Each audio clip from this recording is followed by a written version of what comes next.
સ્મશાની ભસ્મ નહીં. અને એક વાત અલગ, મહાદેવજી સ્મશાનના દેવતા નથી, ભગવાન શિવજી કૈલાસના દેવ છે. ભગવાન શિવ માટે આપણે એક જ વાત કરી, શિવજી સ્મશાનના દેવતા છે. નહીં નહીં, ભગવાન શિવજી કૈલાસના દેવતા છે. અને કૈલાસ કોઈ સ્મશાન નથી. કૈલાસ એ સ્વર્ગોનું ઉદ્ગમ સ્થાન છે, જ્યાંથી નવા નવા સ્વર્ગોનું નિર્માણ કરવામાં આવે, એ કૈલાસ છે. અમારો તો ઘણા સમયથી વિરોધ ચાલી રહ્યો છે કે સ્મશાનના દ્વાર ઉપર કૈલાસ શબ્દ ન લખવો. એ કૈલાસનું અપમાન છે. કૈલાસ તો સ્મશાન છે.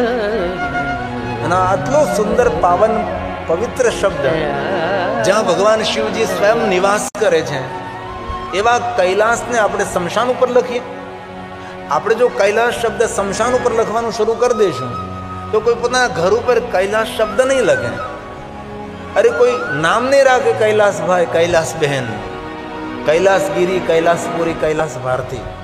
આ શબ્દનો કેટલો મોટો અનાદર થશે.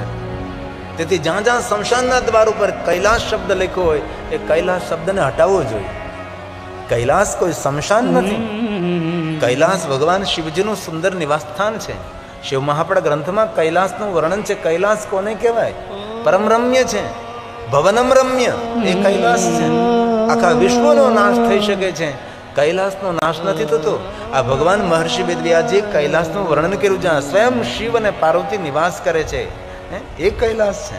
કૈલાસે ભવનમ રમ્ય, કૈલાસે ભવનમ રમ્યમ પંચવક્ત્ર શકાર. બ્રહ્માંડનો નાશ થાય, બ્રહ્માંડસ્ય તથા નાશે તસ્ય નાશોસ્તિ વૈ નહીં, તસ્ય નાશોસ્તિ વૈ. જે નિરંતર છે, પૂરા બ્રહ્માંડનો નાશ થઈ શકે છે. કૈલાસ નિરંતર રહે છે. રામચરિત માનસ તુલસીએ પરમ બ્રહ્મ ગિરિવર કૈલાસુ સદા જહાં શિવ ઉમા નિવાસ. જ્યાં ભગવાન સ્વયં શિવ નિવાસ કરે છે, માં ઉમિયા જ્યાં નિવાસ કરે છે, આ તુલસીનો પ્રસાદ છે. પરમ રમ્ય ગિરિવરુ કૈલાસુ. તેથી ઉજ્જવળ શબ્દ છે. કૈલાસથી કોઈ ઊંચો શબ્દ ન હોઈ શકે, કૈલાસથી કોઈ મહાન શબ્દ ન હોઈ શકે, કૈલાસથી કોઈ શ્રેષ્ઠ શબ્દ ન હોઈ શકે, અને કૈલાસ ધામથી ઉપરી કોઈ ધામ ન હોઈ શકે. સ્વર્ગ પણ તેને આગળ નાનું દેખાય છે. દેવલોક, દેવીલોક, વૈકુંઠ લોક, બ્રહ્મલોક, સર્વલોકો જ્યાંથી નિર્માણ થયું છે, આને કૈલાસ કહેવાય છે. કૈલાસ એટલે તમે સામાન્ય નહીં સમજો. કોઈ પૂછે કૈલાસ એટલે શું, તો કૈલાસ એટલે જ્યાંથી બ્રહ્મલોકનું નિર્માણ થયું, જ્યાંથી વૈકુંઠ લોકનું નિર્માણ થયું, જ્યાંથી સુરલોકનું નિર્માણ થયું, જ્યાંથી દેવલોકનું નિર્માણ થયું છે, આને કૈલાસ કહેવાય છે. કૈલાસ કોઈ સામાન્ય નથી. તુલસી રામચરિત માનસમાં કહે છે, પરમ રમ્ય ગિરિવરુ કૈલાસુ સદા જહાં શિવ ઉમા નિવાસુ.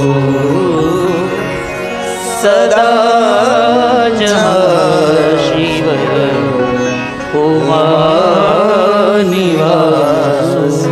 એ કૈલાસનો મહિમા છે. તેથી શિવજી સ્મશાનના દેવ નથી, શિવજી કૈલાસના દેવ છે.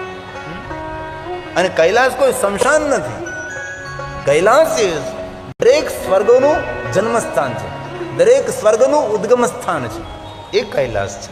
અને આપણે તો એક જ વસ્તુ લોકોમાં હંમેશા કહેતા રહ્યા, શિવજી સ્મશાનના દેવ. અરે ભાઈ, કોને તને કહ્યું સ્મશાનના દેવ છે? અને મહાકાલેશ્વરમાં કોઈ સ્મશાનની ભસ્મ નથી ચડાવવામાં આવતી. મહાકાલેશ્વરમાં શિવાગ્નિ જનિત ભસ્મથી શિવજીનો અભિષેક થાય છે. મને પણ ખબર નહીં હતી. મને પણ એવું જ હતું કે ભગવાન મહાદેવને સ્મશાનની ભસ્મ ચડાવે છે. મેં તો આજથી લગભગ 25 વર્ષ પહેલા વિરોધ કરેલો કે મહાદેવને સ્મશાનની ભસ્મ ન ચડાવવી જોઈએ, મહાકાલેશ્વરમાં સ્મશાનની ભસ્મ નહીં ચડવી જોઈએ.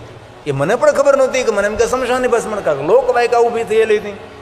એ તો ત્યાં કથા કરવા જવાનું થયું અને ત્યાંના આચાર્યો, ત્યાંના પૂજારીઓ સાથે મળવાનું થયું. અને પૂજારીઓ કહ્યું કે તમારે એક વાતનો પ્રચાર પ્રસાર કરવાનો છે. બધું કઈ વાત? અહીંથી શિવાલયમાંથી ભસ્મનો પ્રસાદ આપીએ છીએ તો ભસ્મ લોકો બહાર જઈને ફેંકી દે છે. બધું શા માટે? માણસોના મનમાં એવું છે કે આ જે ભસ્મ છે એ સ્મશાનની ભસ્મ છે. અને રાત્રે 11:30 થી 12 વાગે જે મહાકાલેશ્વર મહાદેવની જે આરતી જાય, શયની આરતી કહેવાય છે, એ સમયે આખું પરિસર ખાલી કરી દેવામાં આવે છે અને સિક્યુરિટીને સોંપી દેવામાં આવે છે. 5 બ્રાહ્મણ સિવાય કોઈ શિવાલયમાં ત્યાં રહી શકતું નથી. કોઈને પરમિશન પણ મળતી નથી. પણ મેં બહુ જ મહેનત, બહુ પુરુષાર્થ કર્યો હતો, બહુ વિનંતી મેં કરી હતી અને મને પરમિશન મળી હતી. ને રાત્રે 11 થી 12 વાગ્યા સુધી એ બ્રાહ્મણોની સાથે રહેવાનો મને અવસર પ્રાપ્ત થયો હતો. ત્યારે એ રાતના 12 વાગે આ બ્રાહ્મણોએ, એ રમણ ગુરુજી છે, મહેશ ગુરુજી, આ બધી પ્રધાન પૂજારીઓ છે.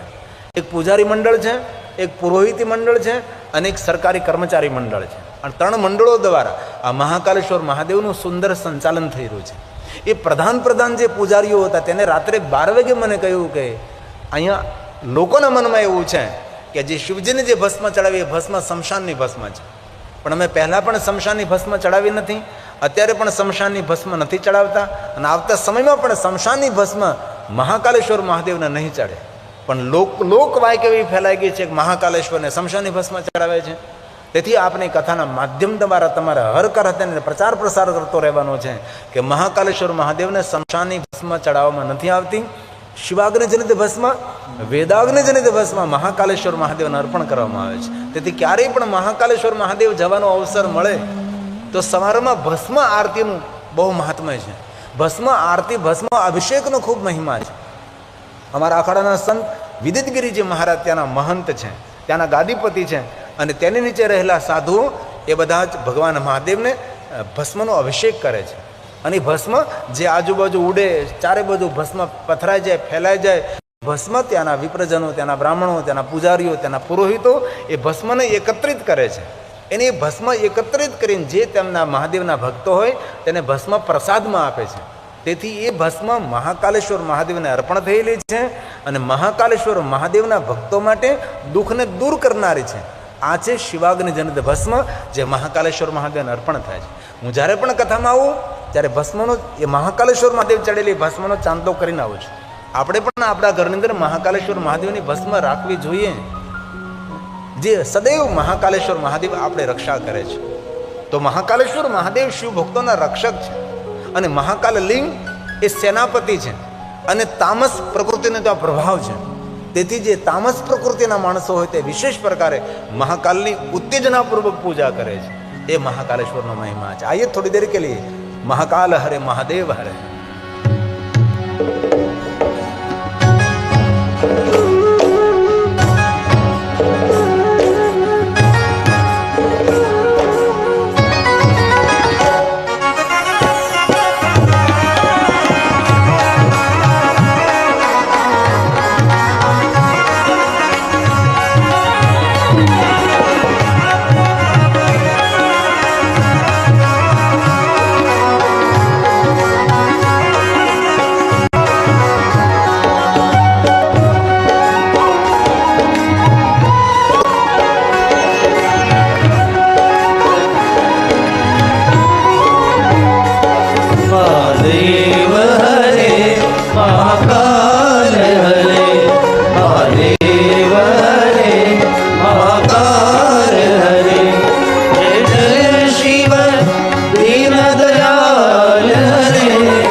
મહાકાલે કાલ રૂપાય કાલ નાથા.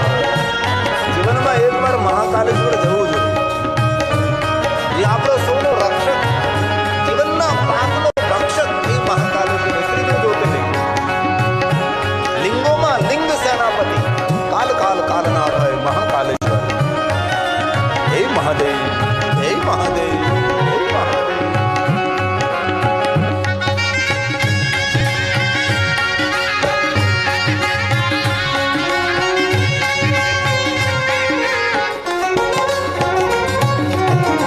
जन्म मरण के दुख हरे महाकाल.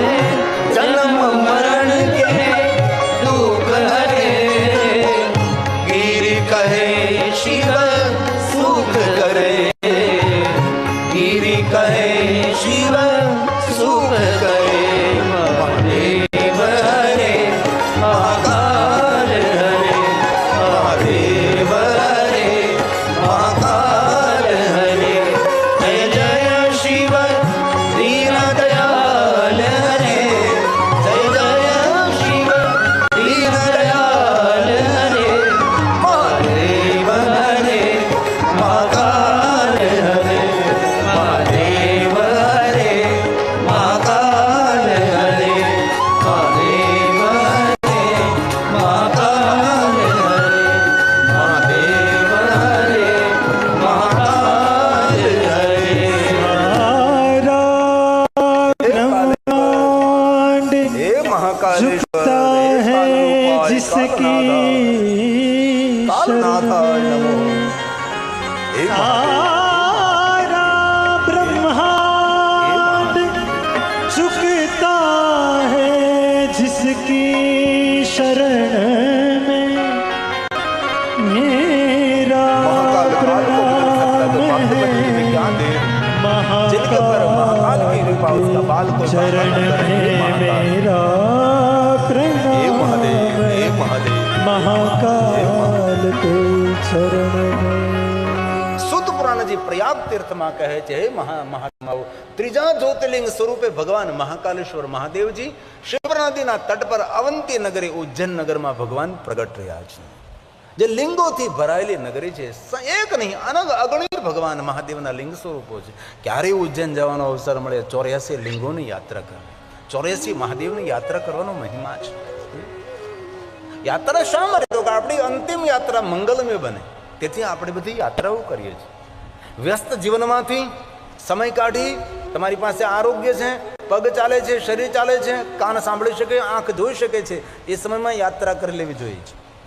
ઘણા લોકો આમ નામ પોતાનું જીવન વ્યતીત કરી દે, ન યાત્રા કરે, ન સત્કર્મ કરે, ન યજ્ઞ કરે, ન પૂજા કરે, ન કથા કીર્તન, ન સત્સંગ, ન ભજન, ન સેવા, આમ નામ જીવન પૂરું થાય. અને પછી તેની ઉત્તરાર્ધ અંત અવસ્થા આટલી તેની દુઃખિત હોય છે કે એના દુઃખો આપણે પણ ન શકીએ. તેથી આપણી અંતિમ અવસ્થાને મંગલમય બનાવવા માટે માણસે સ્થિર બનીને ભગવાન શિવનું ભજન કરવું, યાત્રાઓ કરવી, પૂજા અર્ચન દર્શન જેટલું થાય તેટલું સત્કર્મ કરવું. બાકી તો આપણે સૌ જાણીએ છીએ, આપણે દાદા પણ લઈ ગયા નથી અને આપણે પણ લઈ જવાના નથી. તેથી જે કાંઈ જેટલું થાય એટલું સત્કર્મનું પૂંજી એકત્ર કરવી જોઈએ. શુદ્ધ પુરાણ જે પ્રયાગ તીર્થમાં કહે છે, હે મહાત્મા, ઉજ્જૈન નગરની અંદર એક મહાન શિવ ભક્ત રાજા થયા, ચંદ્રસેન. જીતેન્દ્રિય, જ્ઞાની, વિદ્વાન, સંતો, સાધુ, બ્રાહ્મણોનો આદર કરનારો રાજા છે અને ભગવાન મહાકાલેશ્વરને સમર્પિત છે. ઉજ્જૈન્યામ ભદ્રજા, ભદ્રજા એટલે મહાન રાજા, ભદ્રભાવ વાળો રાજા છે. ભદ્રજા એટલે ભદ્રભાવ. મારી પ્રજા સુખી કેવી રીતે રહે, મારી પ્રજાનું કલ્યાણ કેવી રીતે, જે રીતે હું રહું છું એ જ રીતે મારી પ્રજા રહેવી જોઈએ. રાજાને પ્રજા કોણ એ ખબર ના પડે, એવો ઉદાર દિલનો રાજા રાજા ચંદ્રસેન મહાદેવના પરમ ભક્ત થયા છે ઉજ્જૈન નગરની અંદર. વિક્રમાદિત્યનો તો અદ્ભુત મહિમા છે, ભર્તૃહરિનો અદ્ભુત મહિમા છે. ઉજ્જૈન નગર કોઈ સામાન્ય નગર નથી, દેવતાઓની તપસ્થલી છે, મહાકાલ વન છે ઉજ્જૈન નગર. અને ક્યારેક અવસર મળે તો રોકાવું જોઈએ ત્યાં. અત્યાર સુધીમાં મેં તો 4 મહાકાલેશ્વર મહાદેવના સાનિધ્યમાં કથા કરવાનો અવસર મળ્યો, 4 શિવ મહાપ્રાણ કથા, 9 દિવસ હું 4 વખત રોકાણો છું અનેક અગણિત ભક્તો સાથે. બાકી તો જીવન પલવારમાં પૂરું થવાનું છે. 70-80 વર્ષ જાતા કઈ વાર ન લાગે.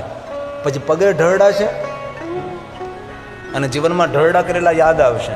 કાળું જીવન પૂરું થઈ ગયું, કઈ કર્યું નહીં, આમનામ વ્યતીત થયું. ન સેવા કરી, ન તપ કર્યું, ન દાન કર્યું, ન વ્રત કરીને, સાધના, ન ઉપાસના, અનુષ્ઠાન, ન સત્સંગ, ન કથા કીર્તન, ન ક્યારે હાથમાં માળા પકડી. શરમ આવવી જોઈએ. 68 વર્ષ ત્યાં તો માળા કેવી રીતે કરવી આપણને આવડતું નથી. આપણી પરંપરાનું આપણને જ્ઞાન નથી. કારણ કે આપણી પરંપરામાં કે શીખવામાં નથી થતું. અને પહેલા લોકો તો પોતાના બાળકોને નાનપણથી એટલી ટ્રેનિંગ આપે ને એટલું જનૂન ભરી દે છે એના પોતાના ધર્મો પ્રત્યે. ના આવડે તો ઇલેક્ટ્રિકનો કરંટ આપે, પોતાના છોકરાઓને કરંટ આપે. કેટલા નિર્દય લોકો છે. ઘણું તો તમને અહીંથી ન કહી શકું હું, કેવું ઘણું છે પણ નથી બોલવું. કારણ કે આપણે કઈ સુધરવાનું નથી, આપણે બોલવાનો શું ફાયદો છે. ઉજ્જૈન નગર અંદર મહાન રાજા ભદ્ર ભાવળો રાજા થયો છે. એક શ્લોકમાં રાજાનું વર્ણન છે કે કેવો ચંદ્રસેન રાજા થયો છે. ઉજ્જૈન્યામ જેનો ભદ્ર ભાવ છે, પ્રજાપતિ કલ્યાણનો ભાવ છે, સૌને સુખી કરવાનો ભાવ છે. આવા રાજા ચંદ્રસેન. ચંદ્રસેન હવયો મહાન કેવો રાજા છે. સર્વ શાસ્ત્રાર્થ તત્વજ્ઞ શિવ ભક્તો જીતેન્દ્રિય શિવ ભક્તો જીતેન્દ્રિય. જીતેન્દ્ર ઇન્દ્રિયોને જીતીને બેઠો છે. ઇન્દ્રો પર સંયમ કે કેળવો છે. અને ભગવાન મહાદેવ મહાકાલેશ્વરના સાનિધ્યમાં રાજા નિરંતર મહાદેવની પૂજા કરવામાં રત રહે છે. નગરની પ્રજા સૌ સુખી છે. રાજા ચંદ્રસેન કહે છે, મહાદેવ નિમિત્ત માત્ર ઉજ્જૈન નગરનો રાજા છું, બાકી તો ભગવાન મહાદેવ આપ ઉજ્જૈન નગરના રાજા છો. ઉજ્જૈનના મહારાજા મહાકાલેશ્વર છે.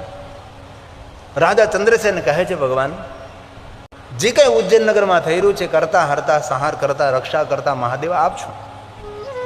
નિરંતર ભગવાન મહાકાલેશ્વરના સાનિધ્યમાં બેસીને ભગવાન મહાકાલેશ્વરની ઉપાસનામાં રત રહેનારો રાજા છે.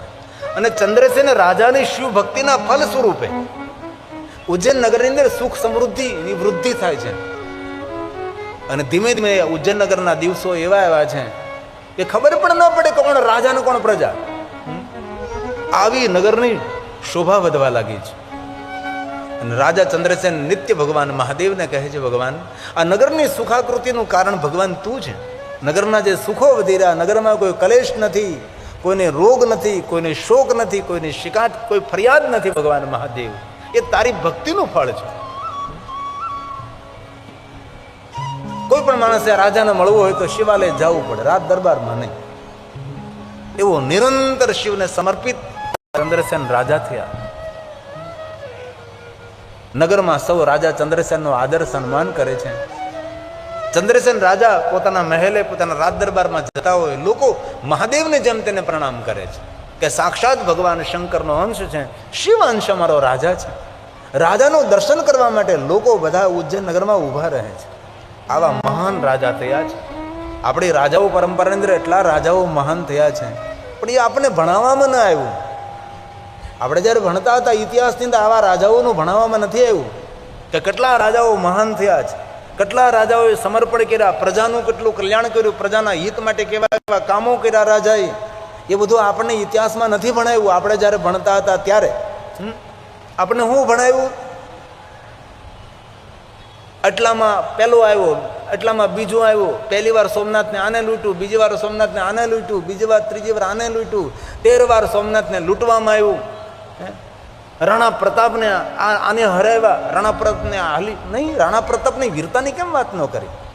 રાણા પ્રતાપના સમર્પણની કેમ વાત ન કરી? રાણા પ્રતાપની ઉદારતાની વાત ન કરી? રાણા પ્રતાપમાં કેટલું અદ્ભુત સામર્થ્ય હતું ને કેવી અદ્ભુત શક્તિ હતી એની વાતો કેમ અમને ન સમજાવી? બહુ હૃદયથી પ્રાર્થના કરીને કહું છું, સાધુ છું, તમને દુઃખ લાગે તો ક્ષમા કરજો. ઘરમાં રાણા પ્રતાપનો ફોટો રાખવાથી જરૂર આપણું કલ્યાણ થશે, પણ જ્યાં સુધી તમારા ઘરમાં કોઈ રાણો પ્રતાપ જન્મશે નહીં ને ત્યાં સુધી આપણું કોઈ કલ્યાણ નહીં કરી શકે. ઘર ઘરમાં આપણે રાણા પ્રતાપના શિવાજીના ફોટાઓ રાખીએ છીએ, પણ એટલું તો વિચારીએ, કાંઈક તો કરીએ.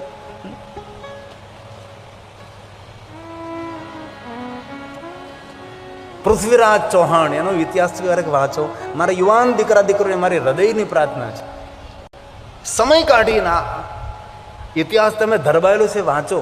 પૃથ્વીરાજ ચૌહાણની વીરતા, એનું સમર્પણ, એની કાર્યકુશળતા હદ બેહદ.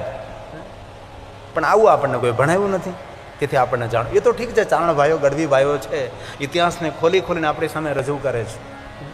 એ આપણા ગુજરાત પૂરતી આપણા ચારણો, આપણા ગઢવી ભાઈઓ કેવા ઇતિહાસો રજૂ કરે, કેવું સમર્પણ, કેવું બલિદાન, આપણી આંખો ભરાઈ જાય એવા ઇતિહાસો આપણે સામે રજૂ કરે છે. કેવા વીર રાજાઓ, કેટલા મહાન રાજાઓ થયા છે. એની મહાનતા, એની ઉદારતા, એની ભવ્યતા, એની દિવ્યતા, એમની રહેણી કહેણી, એમની ખાણીપીણી, એમની વ્યવહારિક બુદ્ધિ, પ્રજાને સુખ આપનારી તેની કુશળતા, એના વિશે આપણને ક્યાં ભણાવ્યું છે? એવા મહાન ચંદ્રસેન રાજા થયા છે કે રાજા નગરમાં વિચરણ કરવા માટે નીકળે, નગરના લોકો રાજાના પગની ધૂળ પોતાના મસ્તક ઉપર ચડાવે, રાજાનું દર્શન કરીને પોતાના જીવનને ધન્ય માને. ઓ મહાન રાજા ઉજ્જૈન નગરમાં ચંદ્રસેન થયા છે. એક દિન સવારનો સમય હતો. રાજા ચંદ્રસેન શિવાલયમાં બેઠા બેઠા ભગવાન શિવનું પૂજન કરતા હતા.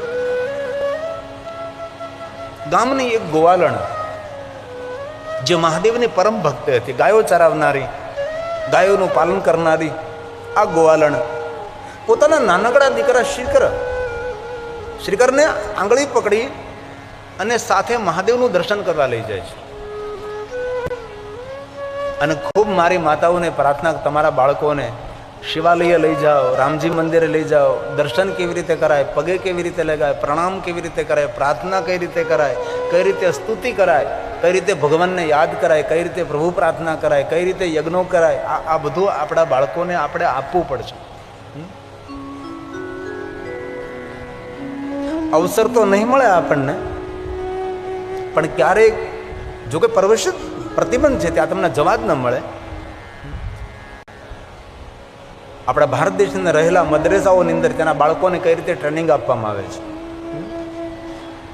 આપણને તો જો પ્રવેશ નિષેધ છે, પણ કઈ રીતે તેના બાળકોને ટ્રેનિંગ આપે છે એ આપણા સુધી પહોંચતું જ નથી ને.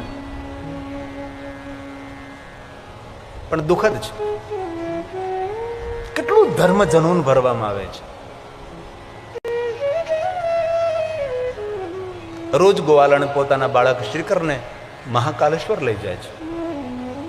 માં જેવી રીતે દર્શન કરી ત્યારે શ્રીકર નામનો ગોવાળ મહાદેવનું દર્શન કરે છે. માં જેવી રીતે પગે લાગેલી ત્યારે શ્રીકર મહાદેવને પ્રણામ કરે છે.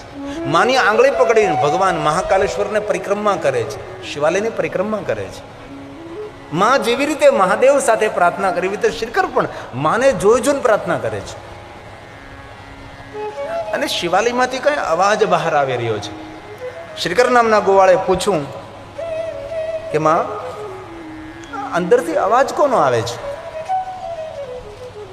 ત્યારે ગોવાલણે કહ્યું કે બેટા શ્રીકર, આપણા નગરના રાજા છે ને ચંદ્રસેન, એ ભગવાન મહાકાલેશ્વરના પરમ ભક્ત છે. તેથી મહાકાલેશ્વર મહાદેવના શિવાલયમાં બેસીને નિરંતર મહાકાલેશ્વર મહાદેવની સ્તુતિ કરે છે. અને સાંભળ બેટા શ્રીકર, આપણું નગર એટલું બધું સુખી સંપન્ન છે, સૌનું આરોગ્ય છે, કોઈના જીવનમાં કલેશ નથી, કોઈના જીવનમાં દુઃખ નહીં, આ નગરમાં કોઈ પ્રત્યે રાગ દ્વેષ ઈર્ષા કે વેરવૃત્તિ નથી. એવું આ દિવ્ય નગર છે, સ્વર્ગ કરતા પણ સુંદર આપણું ઉજ્જૈન નગર છે. અને ઉજ્જૈન નગરની દિવ્યતા, ભવ્યતા, સુંદરતા એ આપણા રાજા ચંદ્રસેનની શિવ ભક્તિનું ફળ છે. આ માતા ગોવાલણ પોતાના બાળક શ્રીકરને સમજાવે છે કે બેટા, આ મહાદેવની ભક્તિ કરે છે ને આપણો રાજા, તેથી આપણે સૌ બહુ સુખી છીએ. આ શિવ ભક્તિનું ફળ છે બેટા. મહાદેવની ભક્તિ કરવાથી ભગવાન મહાદેવ બધી જ કામનાઓ પૂર્ણ કરે. એમાં સાચે બધી જ કામનાઓ પૂર્ણ કરે. હા બેટા, ધન નિર્ધન કો દેત સદાઈ, નિર્ધન લોકોને ધન આપે. પુત્ર હિણકર ઈચ્છા કોઈ બેટા. વિદ્યાર્થી લભતે વિદ્યાધનાર્થી લભતે ધનમ, પુત્રાંથી લભતે પુત્રાન. જેના મનમાં જે કામના હોય બધી જ કામનાઓ ભગવાન મહાકાલેશ્વર પૂર્ણ કરે. બેટા શિખર સાંભળ, જો સાચા હૃદયથી મહાદેવની ભક્તિ કરીએ ને, ભગવાન મહાદેવ દર્શન પણ આપે છે. એમાં સાચે ભગવાન મહાદેવ દર્શન આપે તો ભગવાન મહાદેવ દર્શન આપે ત્યારે ભગવાન મહાદેવ કેવા હોય? ત્યારે આ માતા ગોવાલણ પોતાના પુત્ર શ્રીકરની આગળ મહાદેવના રૂપનું વર્ણન કરે છે. જટા ભાલચંદ્ર ત્રિનેત્ર ગંગધારા પન્નગ ભૂષણમ, સર્પોને ધારણ કરેલા, ત્રિશુલ અને ડમરુ મૃગચર્મ, અંગ પર ભસ્માંગ, આવા ભગવાન મહાદેવ છે. આવા ભગવાન મહાદેવનું સુંદર રૂપ છે, પ્રસન્ન મુખમુદ્રા છે અને ઉદારતામાં શ્રેષ્ઠ છે. મહાદેવની પાસે કોઈ માગનાર બોલે બેટા શ્રીકર. ભગવાન શંકરજી જો સાચી ભક્તિ હોય તો ભગવાન મહાદેવ મળે બેટા, અને ભક્તો તેની સાથે મળે. હે બેટા ખરેખર આ બેટા મળે. અને શ્રીકરને માની વાત દિલમાં સ્થિર થઈ ગઈ છે અને શ્રીકર નામનો ગોવાળ મહાદેવનો પરમ ભક્ત બને છે. અને માએ શિવ ભક્તિનું સુંદર માર્ગદર્શન કર્યું. બેટા મહાદેવની ભક્તિ કરવાથી ભાવ પેરો ઠળે. બેટા રોજ માની સાથે શ્રીકર નામનો ગોવાળ મહાદેવનું દર્શન કરવા આવે છે. સમય જવા લાગ્યો, કિશોર અવસ્થામાં પ્રવેશ કર્યો. હવે શ્રીકર મોટો થયો છે. માં કહે બેટા મારી આંગળી છોડતું, હવે તું સ્વતંત્ર તારો જીવન જીવ. અને બેટા આપણે તો ગાયોના સેવક છીએ, ગોવાળ છીએ. ગાયોની સેવા કરવી એ જ આપણું કર્તવ્ય છે. બેટા આલે આ લાકડી અને આ ભાતું, જા બેટા ગાયોને ચરાવવા માટે જંગલમાં જા. બેટા ગાયોને પેટ ભરાવી અને સાંજે લાવજે. બેટા ઘાસ સારો ખવડાવજે, ખૂબ ગાયોની સેવા કરજે, સંભાળ રાખજે ગાયોને. ભલેમાં ગોવાળ છું, ગાયો ચરાવવા જાઉં છું. હાથમાં લાકડી લીધી છે અને શ્રીકર નામનો ગોવાળ ક્ષિપ્રનદીના તટ પર ગાયોને ચરાવે છે. ગાયો બધી સુંદર સુંદર ઘાસ ખાય છે. એક દિવસ ગયો, 2 દિવસ ગયો, પણ મહાદેવનું દર્શન કરવા માટે મહાકાલેશ્વર જવાતું નથી. શ્રીકરને ગોવાળને ગમતું નથી. એકવાર મહાદેવની ભક્તિ લાગી જાય ને તમે એક આદત પાડો કે રોજ જ્યાં સુધી નહીં જાઓ ત્યાં સુધી અધૂરું હોય એવું લાગે. શ્રીકરને લાગવા લાગ્યું કંઈક જીવનમાં ઘટે છે, અધૂરું છે. એક દિન ગાયો ચરાવવા ગયો હતો. ગાયો બધી ઘાસ ખાતી હતી. શિપ્રા નદીના કિનારે શ્રીકર નામનો ગોવાળ બેઠો હતો. ધીરે ધીરે શિપ્રા નદીનો જલપ્રવાહ વહી રહ્યો હતો અને નજર કરે છે જલમાં, વિચાર આવ્યો કરે આ જલમાં તો લિંગ રૂપ દેખાય છે. શિપ્રા નદીના જલમાં ઉતરે છે અને લિંગ જેવો સુંદર ગોલાકાર એક પાષાણ લઈને આવે છે અને શિપ્રા નદીના કિનારે આ શ્રીકર નામનો ગોવાળ પોતાના કરકમલો તે સ્થાપિત કરે છે અને કહે છે ભગવાન રોજ મહાકાલેશ્વર તો નથી અવાતો મારાથી. ગાયોને જવાબદારી છે, ગાયોને ઘાસ ચરવા, માએ ગાયોની સેવા કરવાનું કહ્યું છે. તેથી આ શિપ્રા નદીના કિનારે રોજ આવું છું, નદીના તટે. તું મારો મહાદેવ, હું તારો ભગત, હું તારો રોજ પૂજા કરીશ. શિપ્રા નદીનું જલ લઈ ભગવાન મહાદેવને અર્પણ કરે છે અને જંગલમાં ખીલેલા પુષ્પો મહાદેવને અર્પણ કરે છે અને પુષ્પોનો શણગાર કરે છે. સમય વીતવા લાગ્યો, સમય જવા લાગ્યો છે. બન્યું છે એવું શ્રીકર નામના ગોવાળની ભક્તિ દિન પ્રતિદિન વધવા લાગે છે, ભક્તિની વૃદ્ધિ થવા લાગી છે. અને પછી તો અવસ્થા એવી બનવા લાગી કે ગાયોની સામે ધ્યાન નથી રહેતું. ભગવાન મહાદેવની પૂજામાં અલમસ્ત બની જાય, પૂજામાં સમર્પિત થઈ જાય છે. અને ગાયોનું ધ્યાન નહીં રાખવાને કારણે ગાયો કોઈના ખેતરમાં, કોઈની વાડીમાં, કોઈની મોલાત ખાવા લાગે છે. ગાયો નુકસાન કરવા લાગે છે. અને ધીમે ધીમે ગોવાળની પાસે, ગોવાળની જે માતા હતી ગોવાલણ પાસે ઠપકાઓ આવવા લાગે છે કે ગોવાલણ તારો દીકરો શ્રીકર ગાયો ચરાવવા માટે વનમાં આવે છે પણ ગાયોનું ધ્યાન નથી રાખતો. અમે કેટલી મહેનતથી વાવેતર કરીએ છીએ, અમારા ખેતરો, અમારી ઉપજ, અમારી વાડીને તમારી ગાયો ખૂંદી નાખે છે.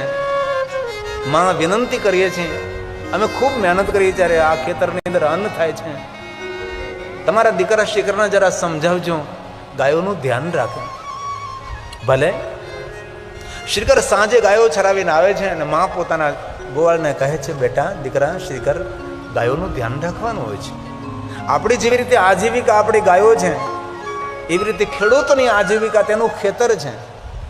ખેડૂત કેટલી મહેનત કરે છે ત્યારે બેટા શ્રીકર અન્ન ઉપાર્જન થાય છે અને અન્ન ઉપાર્જન થાય ત્યારે આપણા સૌનું પોષણ થાય છે. બેટા ખેડૂતોનો યજ્ઞ કુંડ છે, ખેડૂતોનું મંદિર છે ખેતર. અને આપણી ગાયો તેના ખેતરમાં પડે, તેની મોલાત ખાઈ જાય, તેનો પાક તેની વાડીને છિન્ન ભિન્ન ઉખેડી નાખે, બેટા પાપ લાગે. આપણને ખેડૂતોનો નિહાપો લાગે. બેટા કોઈ ખેડૂતનું ખેતર હોય, ખેડૂતને પૂછ્યા વગર એમાંથી એ ઘાસનું તણખું પણ ના લેવાય બેટા. અને જો ઘાસનું તણખું લઈએ તો પણ બેટા આપણે દંડ ભોગવવા પડે. કારણ કે ખેતરમાં ખેડૂતનો અધિકાર છે. જે ખેડૂત ખેતરનો માલિક છે તેને પૂછ્યા વગર બેટા કોઈના ખેતરમાં પગ પણ ન મૂકો.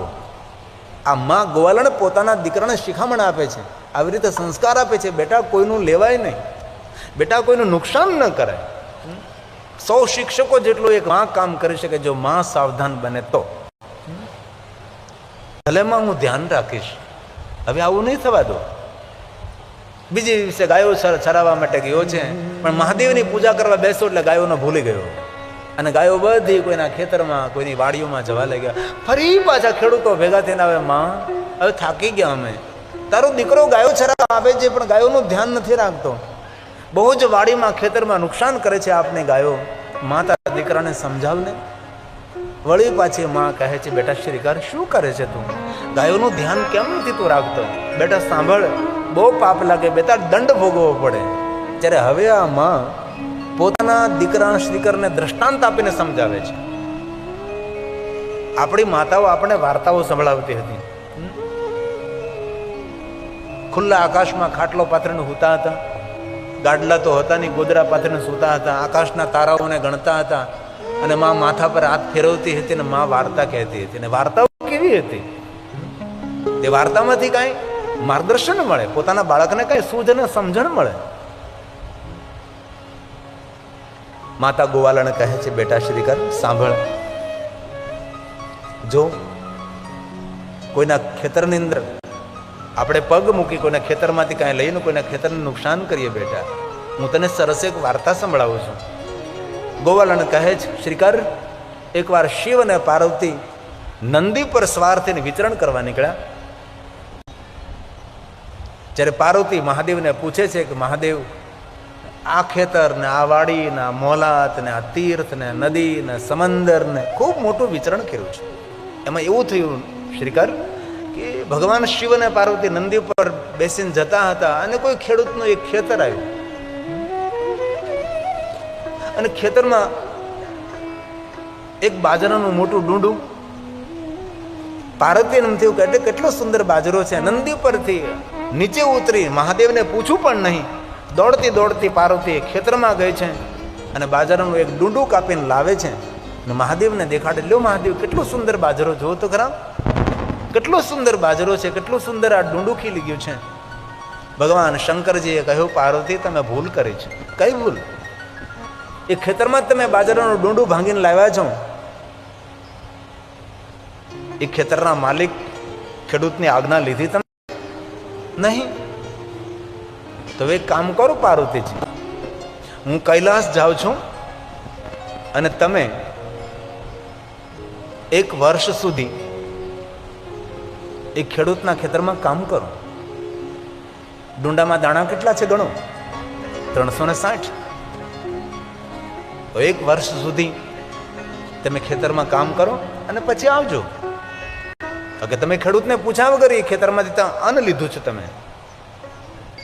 ગોવાળને કહે છે કે બેટા, સ્વયં શંકર ભગવાને પોતાના પત્ની પાર્વતી પણ દંડ આપે છે. કારણ કે પાર્વતી ખેડૂતને પૂછ્યા વગર તેમાંથી એક બાજરાનું ડુંડું લઈ આવ્યા છે. આને રૂપક કથાઓ કહેવાય, ઉપદેશક કથાઓ કહેવાય છે. ત્યારબાદ શું થયું? માં ગોવાળણ કહે છે, બેટા શ્રીકર, પાર્વતી એક સામાન્ય નારી જેવું રૂપ લઈ અને ખેતરની અંદર જે ખેડૂત અને ખેડૂતની પત્ની કામ કરતા હતા તેની પાસે જાય છે અને કહે છે, ભાઈ મારે તમારા ખેતરમાં કામે રહેવું છે. જ્યારે ખેડૂત અને તેની પત્ની કહે છે, બહેન અમે કોઈને કામે નથી રાખતા, અમે પોતે જ મહેનત કરીએ છીએ અને પોતે અમે ખેતરમાં કામ કરીને જે ઉપજ આવે એમાં સંતોષ રાખીએ છીએ અને જે આવે તેમાં ગુજરાન ભરણ પોષણ કરીએ છીએ, એમાંથી દાન કરીએ છીએ, સેવા કરીએ છીએ, ઘણું બધું તેમાંથી કરીએ છીએ. કારણ કે ભગવાન બધું આપે છે. બેન અમે કોઈને કામે નથી રાખતા. પણ બેન તમારું નામ શું છે? જ્યારે કહે છે કે મારું નામ ઉમાબેન છે, પણ મને મજૂરી નથી જોતી, મને કઈ તેના બધા વળતર નથી જોતું, મને તો પેટવડીએ કામે રહેવું છે. મને રહેવાની વ્યવસ્થા અને ભોજનની વ્યવસ્થા કરજો, હું અહીંયા રહીશ. અને તમારા ખેતરમાં કામ કરીશ. ખેડૂત પોતાની પત્નીની સામે જોવે છે અને પત્ની આંખના ઈશારે કહે છે કે મજદૂરી દેવાની નથી અને આમનામ રહેવું છે. તો ભલે રે. ખેડૂત કહે છે કે ખરેખર તો જોવામાં તો કોઈ સારા ઘરના બહેન લાગે છે, પણ ખેડૂતને ખબર નથી સારા ઘરના નથી, શિવજીના ઘરના છે. પણ ખેડૂતને શું ખબર કે આ કોણ છે? અને ઉમાબેન આ ખેડૂતના ખેતરમાં કામ કરવા રોકાય છે. એક દિવસ કામ કર્યું છે, બીજે દિવસે કામ કર્યું છે. ખેડૂતની પત્ની કહે છે આ બહેન તો બહુ સજ્જન અને સારા માણસ છે. ખબર નથી ખેડૂતને, ખેડૂતની પત્નીને કે સાક્ષાત ભવાની માતા પાર્વતી છે. એ ભૂલ કરી છે તેનું વળતર આપવા માટે આવે છે. ઉમાબેનને કહે છે ઉમાબેન તમે અમારી સાથે રહો, અમારી સાથે તમે ભોજન કરો, અમારી સાથે રહો. અને ઉમાબેન આ ખેડૂત અને તેની પત્નીની સાથે રહેવા લાગ્યા છે. જેટલું થાય તેટલું કામ કરે છે, સાથે રહે છે. દિવસો વીતવા લાગ્યા છે. ધીમે ધીમે વર્ષ પૂરું થવા લાગ્યું છે. અને ગામની અંદર એક સંઘ હરિદ્વાર જતો હતો. ગામની એક મીટિંગ હતી, સભા મળી હતી અને સભામાં નિર્ણય લેવાનો છે ભાઈ આપણું ગામના જે લોકો હરિદ્વાર ગંગા સ્નાન કરવા નથી ગયા તેને આપણે ગંગા સ્નાન કરવા બધાએ જવું છે. તો જેને જેને આવવું હોય એ પોતે પોતે નામની યાદી આપે. ખેડૂત અને તેની પત્ની ઘરે મંત્રણા કરવા લાગ્યા છે કે આખું ગામ ગંગા સ્નાન માટે જઈ રહ્યું છે, આપણે તો કઈ રીતે જઈ શકીએ? આટલી મોટી ખેતરની જવાબદારી છે, નાના માણસ છે.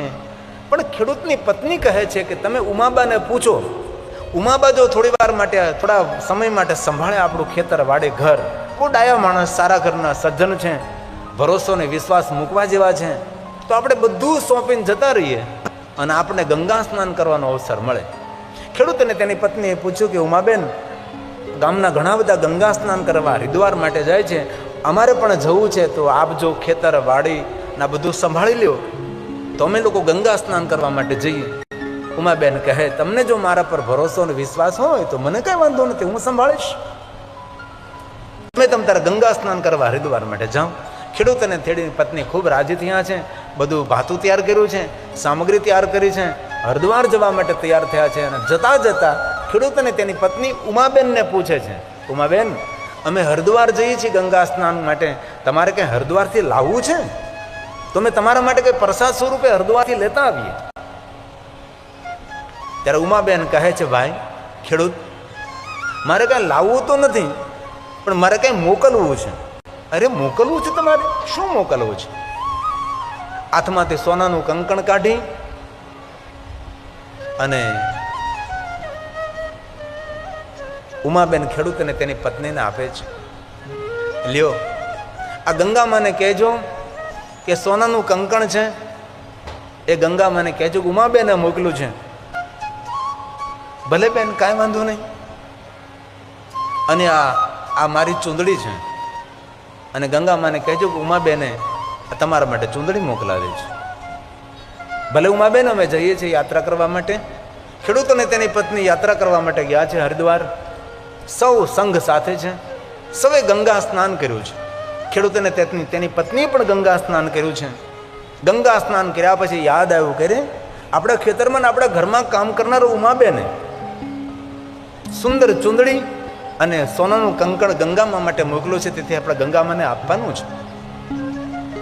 ગંગાને કિનારે ઉભા રહીને ખેડૂત અને તેની પત્ની ગંગામાને કહે છે હે ગંગામૈયા ખબર નથી કોણ છે, પણ જ્યારથી અમારા ઘરમાં અમારા ખેતરમાં આવ્યા છે ઉમાબેન નામના બેન, ત્યારથી અમારા વળતા દિવસો થયા છે, અમારા ખેતરની અંદર ઉપજ વધી છે, અમારા જીવનમાં સુખ શાંતિ વધી છે, અમારા સારા દિવસો આવ્યા છે. કોઈ પુણ્યવાન કોઈ ઉમાબેન છે, કોણ છે અમને ખબર નથી, ક્યાંથી આવ્યા એ અમને ખબર નથી, પણ અમારા ખેતરમાં અમારા ઘરમાં કામ કરનારા ઉમાબેને તમારા માટે ચૂંદડી અને સોનાનું કંકણ મોકલું છે. ગંગામૈયા આપ સ્વીકારો. ખેડૂત અને ખેડૂતની પત્ની તો સ્વાભાવિક એ ચૂંદડી અને સોનાનું કંકણ આમ ગંગામાં પધરાવવાની તૈયારી કરે છે. તો ગંગાના જલ પ્રવાહમાંથી સોનાના કંકણવાળા બે હાથ નીકળે છે અને હાથ સાથે ચૂંદડી અને સોનાનું કંકણ ગ્રહણ કરે છે. ખેડૂત અને તેની પત્ની જોતા રહ્યા કે આ શું? ગંગાના જલ પ્રવાહમાંથી સોનાના કંકણ ભરેલા બે હાથ નીકળે, અથવા તો ચૂંદડીનો સ્વીકાર કરે અને સોનાના કંકણનો સ્વીકાર કરે. ખેડૂત અને તેની પત્ની સમજી ગયા કે આપણા ખેતરમાં અને ઘરમાં જે કામ કરે છે ઉમાબેન કોઈ સામાન્ય નથી, કોઈ મહાન આત્મા છે અને આપણા ભાગ્ય પલટાવવા માટે આપણા ખેતરમાં અને આપણા ઘરમાં કામ કરે છે. સંઘમાં રહેલા સવે જોયું કે ખરેખર અથોત ચુંદડી સ્વીકારી ગંગામાં, સોનાનું કંકણ માતા ગંગાએ અથોત સ્વીકાર્યું. યાત્રા જલ્દી પૂર્ણ કરી ખેડૂત અને તેની પત્ની ગામની અંદર આવે છે અને ગંગા મૈયાને ઉમાબેનને પગે લાગે છે. ઉમાબેન, તમે ખેતરને વાડીને બધું સંભાળ્યું એટલે અમને હરિદ્વારની યાત્રાથી ગંગા સ્નાન થયું, પણ તમારા પુણ્યથી અમને આ બધું મળ્યું છે. પણ એક બેન એક વાત કરવી છે. ઉમાબેન, તમે કોઈ સામાન્ય જીવાત્મા નથી, તમે કોઈ વિશેષ કોઈ આત્મા છો. જ્યારથી તમે અમારા ઘરમાં અને અમારા ખેતરમાં આવ્યા છો ત્યારથી અમારું ભાગ્ય ઉજળું થયું છે, અમારા ભાગ્ય પલટાણા છે, અમારા દિવસો સારા આવ્યા છે. ઉમાબેન, બેન એક વાત કહેવી છે. તમે જે ચૂંદડીને સોનાનું કંકણ આપ્યું હતું કે ગંગા મૈયાને કહેજો ઉમાબેને મોકલ્યું છે, તો અમે ગંગાના જલપ્રવાહમાં ચૂંદડીને સોનાનું કંકણ પધરાવી રહ્યા હતા. અંદરથી સુવર્ણના કંકણ પહેરેલે બે હાથ અંદરથી ગંગાના જલ પ્રવાહમાંથી બહાર નીકળે છે, અથવા તો ચૂંદડીને કંકણનો સ્વીકાર કર્યો છે. એના ઉપર તમને જાણ થઈ છે તમે કોઈ મહાન આત્મા છો. ઉમાબેન વાતને ટાળવાનો પ્રયાસ કરે છે અને કહે છે, ભાઈ ખેડૂત, એ તો તમારો ભાવ હોય ને એવો ભાસ થયો હોય તમને. ગંગાના જળ પ્રવાહમાંથી થોડા બે હાથ બહાર નીકળે ન તો થોડી ચૂંદડીનો સ્વીકાર કરે, એ તો તમને એવો ભાવ હોય એટલે ભાસ થયો હોય છે, એવું ના હોઈ શકે. વાતને ટાળી દીધી. ખેડૂત અને તેની પત્ની કહે છે, જે હોય તે ઉમાબેન, પણ અમે હાથ જોડીને તમને કહીએ છીએ કે આજથી તમારે ઘરમાં પણ કામ નથી કરવાનું, તમારે ખેતરમાં પણ કામ કરવા નથી જવાનું. તમે જે કહો તે, પણ અમે તમને ઓળખી ગયા છીએ, કોઈ મહાન આત્મા આપ અમારા ઘરની અંદર ખેતરની અંદર આવ્યા છો, આજથી તમારે કોઈ કામ નથી કરવાનું. ભલે ભાઈ ખેડૂત, હું ઘરે રહીશ, કામ નહીં કરું. બીજો દિવસ થયો. ખેડૂત બળદગાડું જોડે છે, હાથી લકડા ગાડામાં નાખે છે અને કહે છે તે પોતાની પત્નીને, ઉમાબાની પાસે કઈ કામ ન કરાવ્યું. ભલે વાડીમાં તો કામ કરવા નથી લઈ જવાના, પણ ઘરનું પણ કામ નહીં કરાવતી. એનું ધ્યાન રાખજે, સેવા કરજે. હો, કોઈ સામાન્ય આત્મા નથી, કોઈ મહાન આત્મા આપણા ઘરે આપણા આંગણે આવ્યા છે. ઉમાબેન કોઈ પવિત્ર આત્મા છે. ખેડૂતની પત્ની કહે છે, ભલે તમે ખેતર જાઓ, બપોરે હું તમારા માટે જમવાનું લઈને ભાત લઈને આવીશ, ભલે તું જ ભાત લઈને આવજે. હો, ખેડૂત ખેતરમાં કામ કરવા જતો રહે છે. બપોર થઈ, ઉમાબેનને કાંઈ કામ કરવા દીધું નથી.